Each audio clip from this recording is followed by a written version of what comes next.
Hello everyone, welcome to my Twitch. As you all know, and for you newcomers, I am an artist and I specialize in the digital drawings.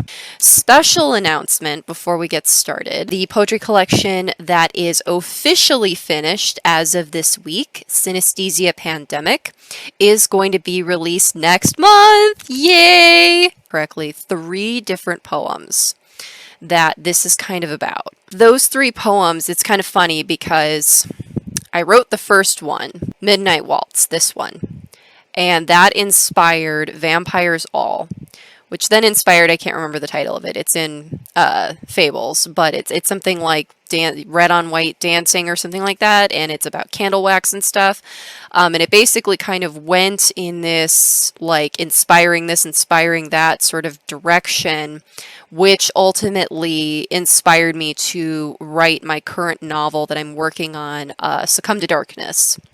And what's funny is that I actually wrote all these poems and I started writing Succumb to Darkness when I was in high school. I reworked the novel more when I was in college, but I have come so far since then with y'all. Is what that novel is based on. And it's basically this idea of that vampires can't see themselves in the mirror.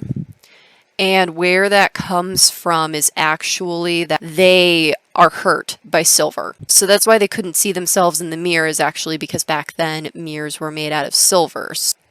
But I wanted to play on that with this poem, the fact that vampires can't see their own reflections. And I love that sort of reveal for the victims, that they're just, oblivious, having fun at the party, and then all of a sudden they're like, oh my god, what's happening? And so that's what inspired this poem, and I actually play with that a few times in the novel. And some of you may ask, well then, why do they have mirrors in their ballrooms? Wouldn't that mean that the humans would figure it out and run away? Well, in Succumb to Darkness, that's kind of like part of the thrill of the hunt for them. There have been too many trendy vampire novels that are just kind of all like, oh, blah, romance, and whatever, and I feel like we need to get back to them being like monsters. I don't know, maybe that's just me. But that's kind of what I did with my first novel, Love of the Sea, as well, is I wanted to get back to the whole concept of the fact that mermaids were originally sirens. They were these predators that preyed on sailors. They would trick them into coming over to their rock and they would eat them. Oh, hi! Aw. Yay, I'm so glad that you and Henry are doing so good. I definitely get my rating from you, Mom.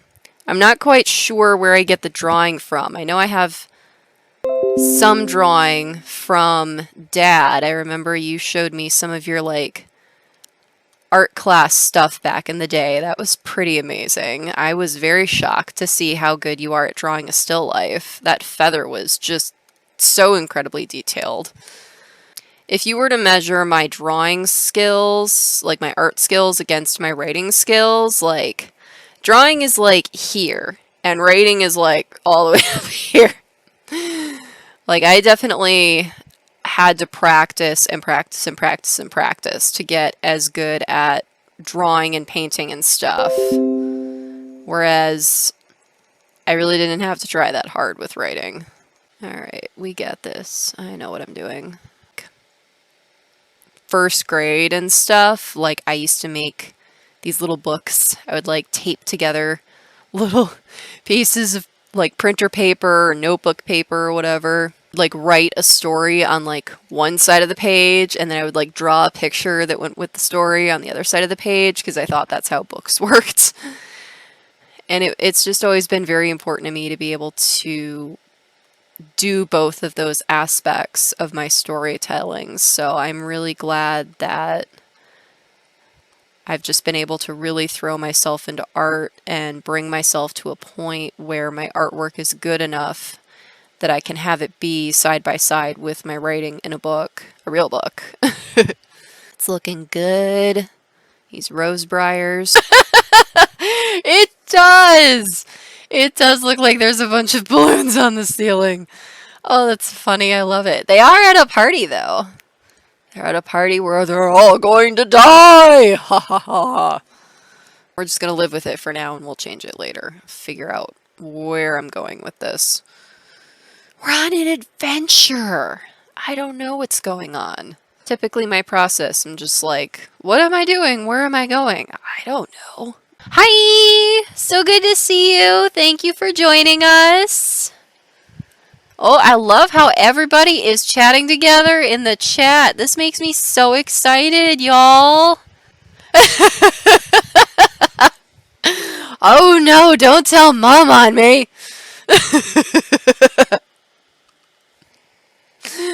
Oh, y'all are so goofy. I love you. Oh yes, I'm definitely off my dot. Forgive me, off your dot. Oh, Jerfay, this is a magical story. You will enjoy this. So, my parents enrolled me in like 8 trillion extracurricular activities as a child, and ballet was one of them. And my mom had a rule where if I was enrolled in a thing, I had to do the thing for at least 1 season. So, you know, whatever a whole season of doing that thing was, I had to, you know, stick it out until the end. Except ballet. Ballet was the only one that Mom had me quit before the season ended. I think I only did like 2 or 3 ballet lessons, and then she was like, no more ballet. Because it was around the time when there were starting to be a lot of deaths in our family, so we were going to like a lot of funerals. And I was like trying to figure out how I felt about death and stuff like that, because I was just starting to first learn about it and understand it and stuff. Whoa, I am so on the wrong layer there. That was terrifying. Cool, okay. Was I coloring in the... No, it's fine. Okay. And so the first ballet lesson was before we went to the funeral. And I was flying around, not being on my dot. And the dot was for like, you know, the like beginner ballerinas. I think I was like 4 or 5 or something like that. Was they had these little like pieces of tape on the floor. And that's where you were supposed to stand. It was on your little tape dot. Like in between when you were like learning like the different positions and frolicking around and dancing and stuff. It was basically like, you know, the teacher being like, all right, everybody settle down, stand on your dot, pay attention. I was the queen of fidgeting and not paying attention and just in general not doing anything that I was supposed to be doing. And so that poor teacher, you know, my mom came to pick me up. And all the little girls were standing on their dots, patiently awaiting their parents to pick them up. I was flying around, just like, you know, flirting with myself in the mirror, frolicking, being obnoxious, not doing what I was supposed to be doing. And then the second time my mom came to pick me up was like after we had gone to the funeral. And instead of being on my dot, I was playing dead in the corner.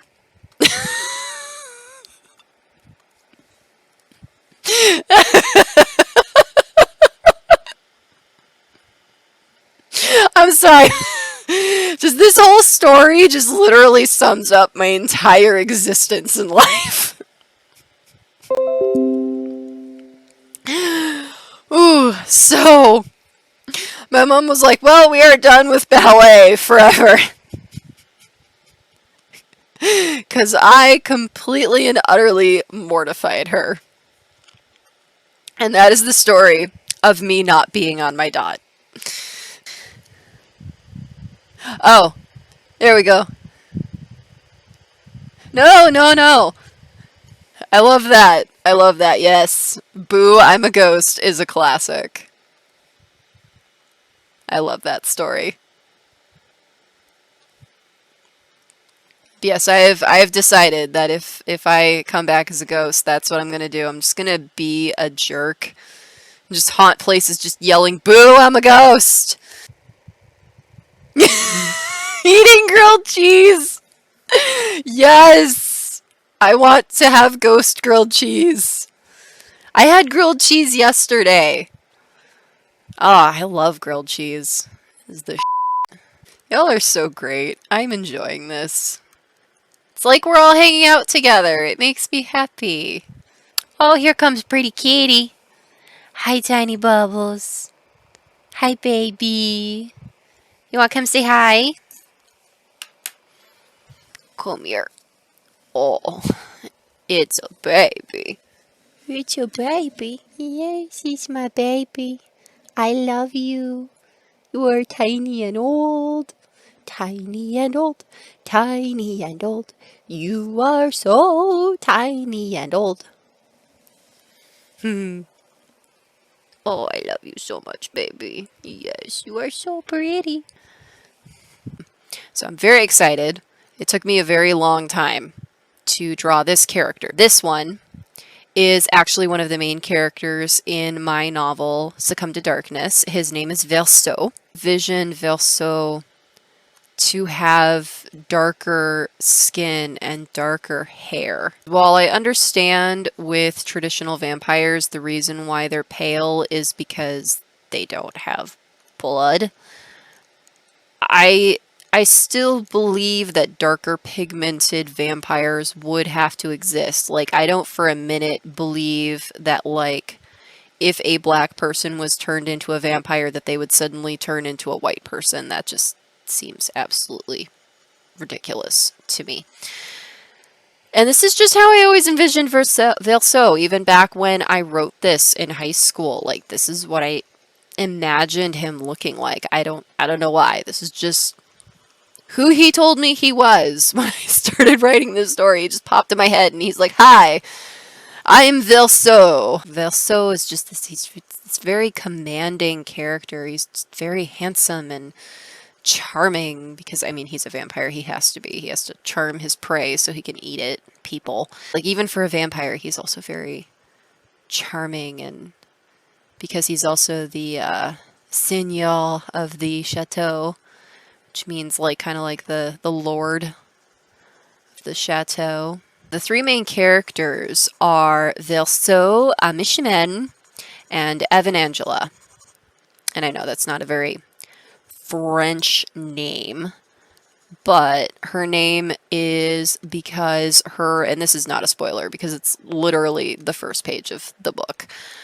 Evanangela is a fallen angel. She has fallen from grace, and she is punished by God for her vanity by making her into a vampire. He's so pretty. Oh my god. Like, blending into the background. Literally, because he is the color of the background. Whoa, that's a little too crazy. A little too crazy. Reel it in. He's blending in with the background again, though, because it's the same color family. I don't want that. So, let's go with some bleu de français. This is what she likes to do. She likes to perch on me while I work. Which is fine, as long as she doesn't stand on the actual drawing tablet. Ooh, actually. Oh, somebody did something. What happened? I heard a noise. Aww!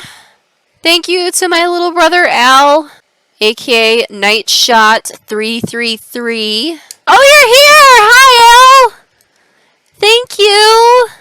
How are you?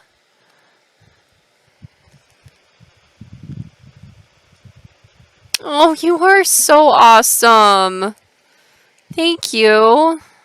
I really appreciate it. What haven't I talked about my process yet? Well, I mean, hello, this is a big part of it, what I'm doing right now, my perfectionism.